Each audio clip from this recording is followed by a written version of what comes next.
This is the file structure. Under SRC, we have control package. Under control package, we have insert button listener class.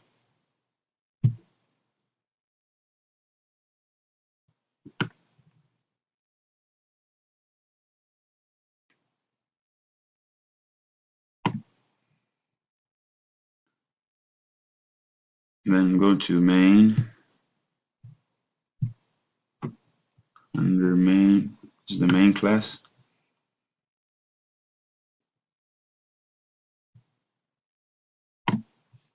And then under the model package, you have coin class.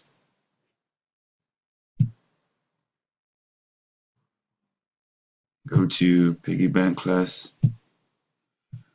And then finally under view,